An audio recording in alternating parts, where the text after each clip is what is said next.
welcome back to another episode of Sit and Spin with me, your host, Joe Royland.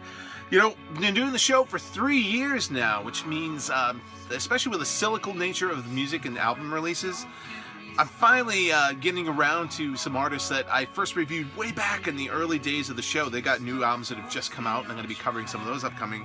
But even better than that, I am finally getting to talk about some of my favorite bands finally releasing albums who didn't have one out or was too late before when I first started doing the show. And they're finally putting out new releases, much like last week's Cheap Trick episode.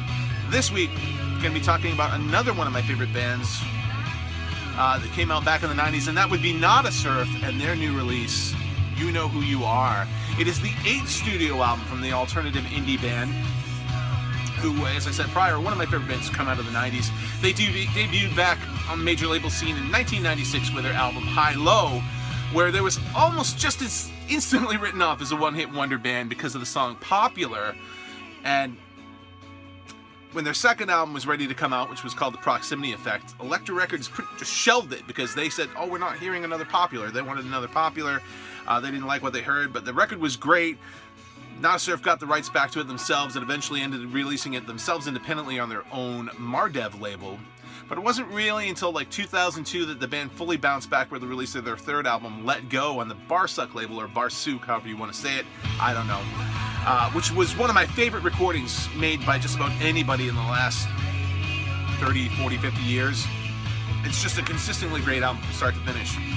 And that's what really kind of brought me back to the band and got me sold on them. And they've done nothing but release great albums ever since then. You Know Who You Are finds the original trio of singer-guitarist Matthew Cause, bassist Daniel Lorca, and drummer Ira Elliott being joined full-time officially by fourth member Doug Gillard, guitarist prior with Guided by Voices, and who had also played on the group's last album, The Stars Are Indifferent to Astronomy, and played on tour with the band. And he was a great addition to the band. He adds like extra textures and some six-string firepower and gives Matthew Cause a chance to cut loose a little bit more live in the live setting, and that's where he really shows through. Not that Matthew Cause isn't a great guitarist himself, but just adds some extra oomph to the band. And he's now officially fourth member of the band. They are officially a foursome now. That's 8 fingers, but that's 4. The album's title also serves as a good metaphor for the band themselves, as rather than venture too far out musically in new directions, the group remains consistent in their delivery of pleasing indie rock songs, much of the style of the previous records that they put out. And those tunes can often take on the shape of up-tempo, upbeat rockers, kind of like the song you're hearing right now, which is the album's opening cut, Cold to See Clear.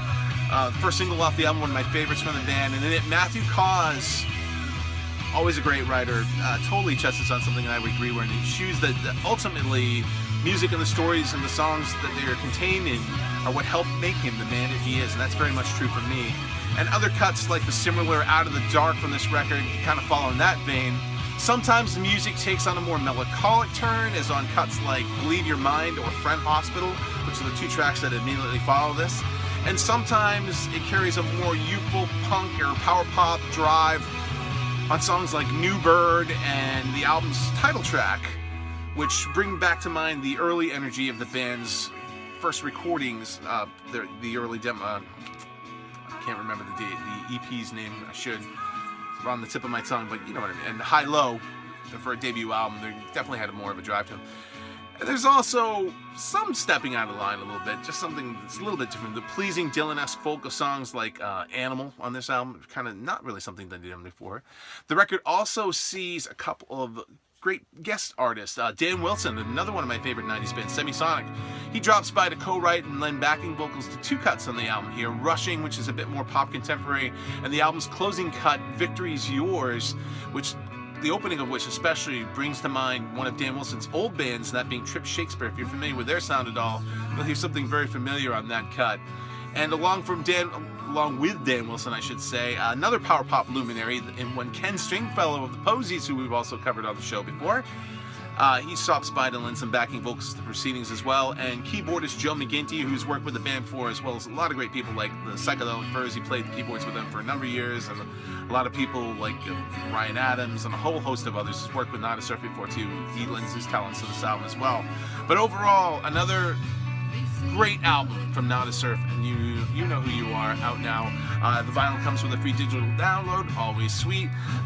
I had to have the vinyl myself, and one great thing about this record is it actually came out day and date as a CD release, which is cool because a lot of times, especially with indie records, there's a 1 month delay. The Cheap Trick album, 1 month delay on that. The Struts album, 1 month delay, and those aren't even indie records, those are on major labels. But speaking of records, this Saturday, April 16th, is Record Store Day 2016, and I'll be in the store. I'm probably hitting up a few of them at least this Saturday. Hopefully we'll see you at a record store near you. Go out and support your local indie record store on Record Store Day. Lots of cool new releases. I got a lot of things on my want and get list, and probably be doing a little show on that too. Until then, stick around for our next show, Sit and Spilling for Joe. Thanks for tuning in again. Now, like it, share it with your friends, spread the word, get it out there, and we will catch you next time on Sit and Spin. See you then. Take it easy.